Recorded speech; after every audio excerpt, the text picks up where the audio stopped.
Hi, my name is Leighton Rudd, and this is my case study on parental apathy. First, I'd like to begin with what we know, what I know. The school obviously had a parent group at one time and did not now. The principal does not want a parent group. Currently, there is not much parent involvement. Mrs. Rose, the assistant principal, is new to the school, and an announcement regarding a parent meeting left school Friday afternoon with the students for a meeting that was a week from the following Monday. What I need to know is how large is the school district, and how do they communicate to parents? Why the principal does not want a parent group, why he's upset or worried or nervous and avoiding them. What forms of communication are available in this district and community, and which would be most effective to reach all parents. The best available times for parents to meet if they are willing.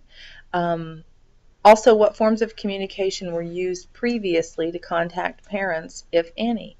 And how do parents want to be involved? What is their idea of involvement? I think the overall problem here is parents, who are also stakeholders, are not involved in the educational process. We need to find a way to best communicate these opportunities for parental involvement to each parent to promote the success of all students.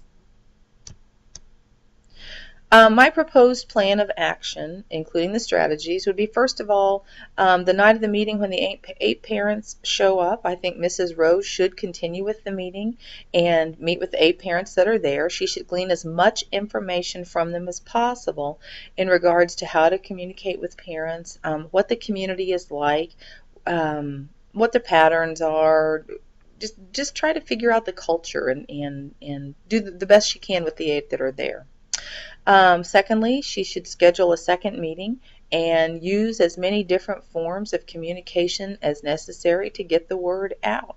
Not just maybe the school reach, if you will, or school messenger, but emails, phone calls. It obviously will take some work, but she needs to reach out and talk to the parents. She needs to ask the parents about the most convenient times for them so that they have the opportunity to give feedback, maybe via email or social media. Time for them to talk to her a little bit. She needs to begin attending or speaking at civic groups, community groups, informal meeting groups, any type of organization that would promote parental and community involvement in school. She needs to meet with the principal again to better gain his insights and understanding of his thoughts, why he feels the way he feels. Maybe she can help him come around to a more positive approach that involves parents. She needs to begin to structure a parent organization of some type where parents have input as to how they want the group to function and how they want to be involved. She also needs to schedule regular meetings and keep the communication flowing on a regular basis, both ways, through whatever media reaches the most parents. What is best for students? Positive communication with parents and community on a regular basis, and this is not being done currently at that school. Parental involvement, sharing in the vision, allowing parents a voice in the whole educational process and some involvement, and also the need to understand the community's culture. I think this is a major factor maybe that's missing. Maybe it's a community that has a major shift work, or they drive, a small community where the parents drive and they're not available. There could be many different factors, and I think that's an issue that needs to be figured out. Some examples from the case are there's little to no communication with parents, and they need to find the best effective method or several of them. We need to learn from the parents why they are not involved. We need to get out there and talk to them, get a hold of them. We can do this by talking to them at ball games, conferences, before school when they drop off a kid. We just need to start asking why and seeing maybe what we need to do to open the door. And again, we must learn about the community culture because it obviously is affecting our parental involvement. What was I thinking when I read this? Well, and feeling and valuing? Well, first of all, I was really concerned why the principal did not want the parents involved. Obviously, he's had the same class as I've had lately, and that's a key factor is parental involvement, and why he would shun away from that kind of made me wonder what had happened in the past. I felt there was an obviously glaring gap in communication, one that was either just there was no effort made or the wrong type of communication was being used. I wasn't certain there. I also felt a sense of fear and hesitation. Pushing my boss to do something he doesn't want to do is kind of a scary experience, so somehow I'm going to have to get him on board. But yet I value student success and desire to fix the problem.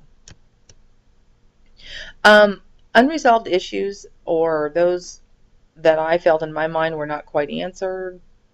Why was the principal hesitant to involve parents? What was his issue? Had there been, had he had a bad experience prior to this? Was he frightened of them? That needs to be answered. Also, how many of those notes made it home on Friday? Maybe if only 8 students took their notes home, then there was 100% in attendance, I guess. That to me was a key factor.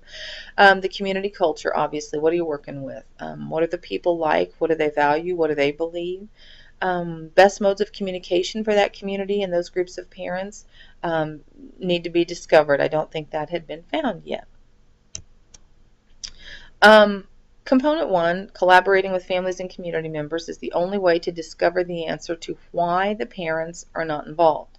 So after discovering the culture of the community, it will be possible to email all parents or send letters giving them multiple options of ways to communicate to the assistant principal, Mrs. Rose. They could communicate potential meeting times and concerns regarding parental involvement. This would open a door. Learning the community culture is key. What is prohibiting parents from helping? Do many of them work in a nearby plant where hours are not volunteer friendly? Do they drive to another community? I think, truthfully, once you get to the root of this problem, um, the kinks can be ironed out. So collaborating with families and community is a huge component. Responding to the diverse needs of the community. Well, first of all, you have to know what they are. You have to know what the needs are. Are there language barriers? If so, we need to make sure that we send home information in primary languages and have people available to translate, to speak to these people if they are not English speakers. Maybe it is, again, shift work or they commute. We need to learn how they live, what they value, so that we can work with them to include them in the educational process. And mobilizing community resources while addressing community issues. As vice principal, I think Mrs. Rose should secure permission to attend local civic group meetings as well as informal meetings to express interest in parental community involvement at school. I think it should be a two-way communication process, not one where she just spews the information, but she also takes in information from the parents and the community members. It's a time to learn about an opportune time to learn about the community.